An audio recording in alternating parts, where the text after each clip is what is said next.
Ever wondered what made Napoleon Bonaparte one of the greatest military commanders in history? It wasn't just luck or a big army. It was his brain, his revolutionary way of thinking about warfare that left his enemies scrambling. Today, we're diving deep into the mind of the master himself. We'll break down Napoleon's top 3 legendary tactical moves that didn't just win battles. They rewrote the rule book of war. From the sun-drenched fields of Austerlitz to the muddy plains of Europe, these strategies are pure military genius. So, if you're ready to learn the secrets that built an empire, stick around.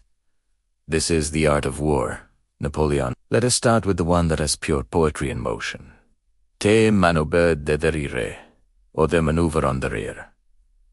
Sounds fancy, right? But the idea behind it is devastatingly simple. Instead of charging head-on into the enemy like everyone else, Napoleon would do something sneaky. He'd use a small part of his army, a detachment, to fix the enemy in place. This force would make a lot of noise, maybe skirmish a bit, and basically act as a giant distraction. The enemy commander would see this and think, aha, the main attack is coming from the front. I've got this. But while the enemy was focused on this decoy, Napoleon was already on the move. He would take the bulk of his army, the main force, on a wide, sweeping march around the enemy's flank, completely out of sight. This wasn't just a short hop. It was often a grueling, rapid march that required incredible discipline and speed from his troops. They would march for days, sometimes through difficult terrain, to get into the perfect position.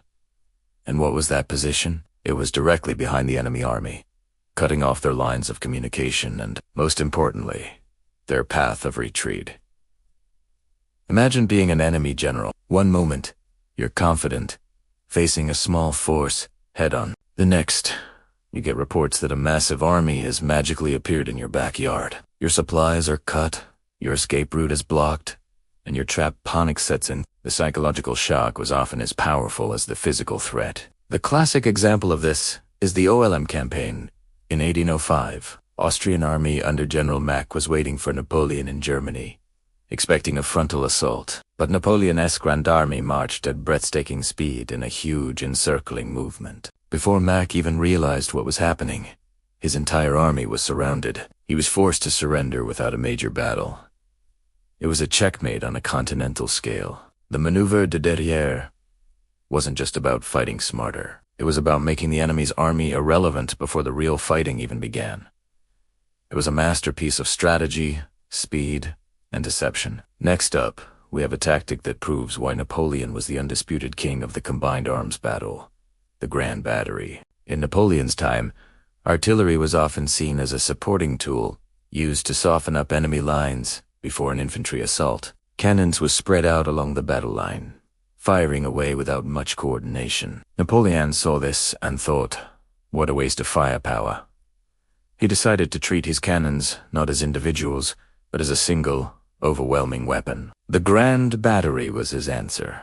Instead of scattering his artillery, he would secretly gather a massive number of cannons, we're talking dozens, sometimes over 100, into one concentrated spot on the battlefield. This spot was carefully chosen, usually targeting the weakest point in the enemy's line, the hinge or center that held their army together. Then, at the decisive moment of the battle, he would unleash hell. All those cannons would open fire simultaneously, creating a storm of iron and lead on one small section of the enemy line. The sheer volume of cannonballs was terrifying. It would shred infantry formations, dismount cavalry, and silence enemy artillery.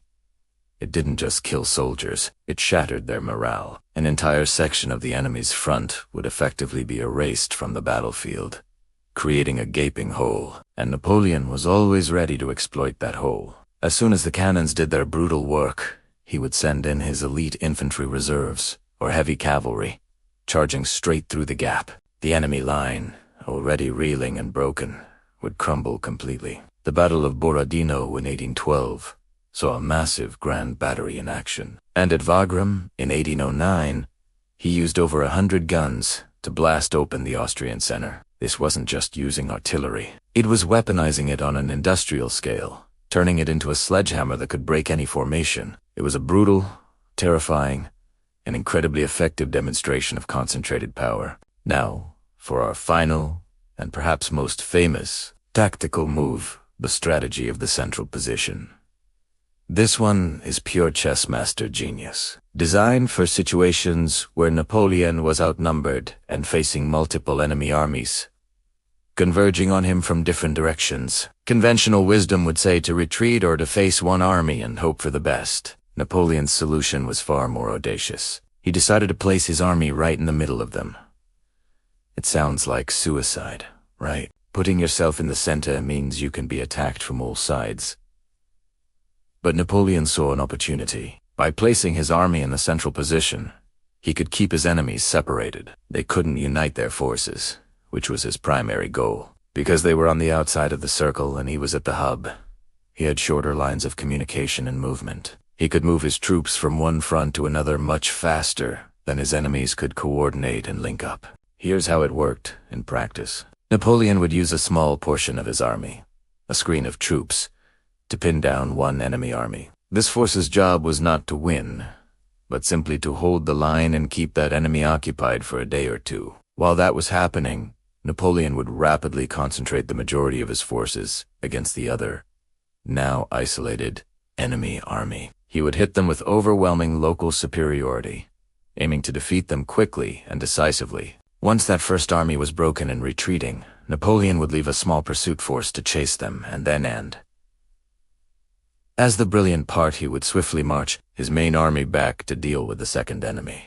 That second commander, who thought he was facing a small screening force, would suddenly find himself facing Napoleon's entire battle-hardened army. It was a classic divide and conquer, executed with lightning speed. His 1796 Italian campaign is the textbook example of this. Repeatedly outnumbered by the Austrians, he used the central position to defeat their separate columns one by one.